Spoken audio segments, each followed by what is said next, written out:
আসসালামু আলাইকুম, কেমন আছেন সবাই? তো সেই ঝাল পিঠার রেসিপিটা আজকে আপনাদের সাথে শেয়ার করছি।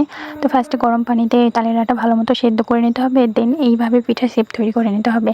আপনারা যে যেমন ইচ্ছা করতে পারেন। আমার নানি দাদিরা এভাবেই করতো। তো আজকে নানি পিঠা বানাচ্ছিল। তো এই পিঠার মেন যেটা জিনিস হবে সেটা হচ্ছে একটা মশলা। সেই মশলা তৈরি করা হয় আদা, রসুন, গোলমরিচ, কাঁচামরিচ আর কাঠ মশলা দিয়ে।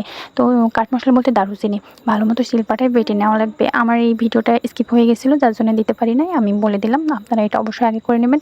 দেন পানি গরম করতে দিয়ে দিতে হবে। পানিটা যখন ফুটে আসবে তখন ওই পিঠাগুলো ওতে ঢেলে দিয়ে দেন মশলাটা দিয়ে ভালো মতো নাড়তে হবে।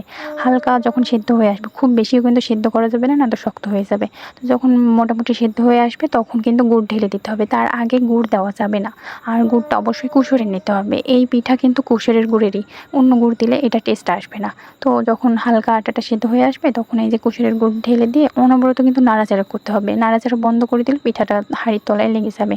তো নাড়াচাড়া করতে করতে যখন ফুটে আসবে সবাই স্বাদ মতো গুড়টা দিয়ে দেবেন। স্বাদ টেস্ট করে দেখবেন যখন হয়ে গেছে তখন নামিয়ে নেবেন। এই তো হয়ে গেল ঝাল পিঠা।